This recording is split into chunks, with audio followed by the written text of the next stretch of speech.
How did your whole country basically stop smoking within a single generation?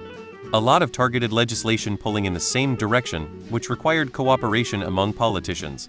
Advertising to kids, anything that could even be considered targeting children, was banned. Like, you couldn't even have ads below 5 feet high to avoid the eye level of kids. That's just a single example of many things they did. A series of cascading laws. One big city bans smoking at workplaces, then all indoor smoking, and more places feel either like it's more accepted or more expected to follow, then places banned it in venues, even outdoors, in apartments, etc. Also, places raise taxes on it like hell. Some places it's still somewhat cheap. Some places, some big cities, it's incredibly expensive. https://worldpopulationreview.com State ranking cigarette prices by state. worldpopulationreview.com State ranking cigarette prices by state. That's by state. A lot of big cities add extra taxes and price minimums. In NYC it's not legal to sell a single pack for less than 13, and most places sell them between 15-20 per pack, like 16 or so euros, and that's every place there. It's not like there's some cheap shop or crappy brand selling a pack for 5. It's not legal to. Same as in San Francisco, basically. People who had a 2-pack a day habit, that's like $800 a month and literally not possible for a lot of people. How did you guys do that? 20 years of advertisements and news making people aware of the health effects of smoking, as well as making it harder to smoke in social settings that are indoors. Also, smoking rates in the US are very comparable to that of many European countries. I live in Canada, and the smoking rates are half that of the USA. Banning indoor smoking in public spaces likely had the biggest effect, since it really sucks to have to smoke outside in the winter. Normalizing non-smoking. People don't realize the consequence of normalizing something. We normalize no body hair on women, so it's no wonder laser hair removal is a growing industry, even though body hair is something both men and women have. Same with boobs. Great when they are on Baywatch. Not great when there's a baby nearby. When you start to make something normalized, that sets the standard, and everything outside of that becomes abnormal.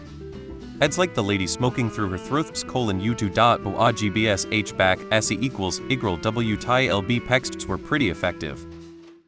In the US, long-term, smoking rates have fallen from 42.6 in 1965 to 11.6 in 2022. That is huge. But vaping has gone the exact opposite direction, doubling over just the period from 2020 to 2022. I think it is mostly aesthetics and cancer concerns.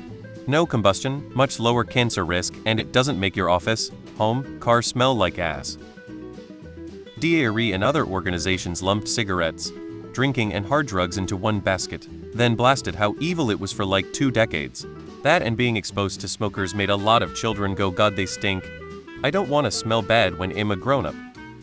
I think you need to look at the split within Europe, as much as in the US. Northern Europeans are either less or of similar order of smoking rates as the US now. All countries have seen a huge reduction really, it's just been at slightly different rates in different countries and from a higher starting point. But Iceland, Norway, Canada, the UK all have lower rates of smoking than the US by quite a margin, so it's nothing specific to a country, it's just that the public health message that it's really not good made it through, especially as there's more availability of alternatives that can mitigate the addiction.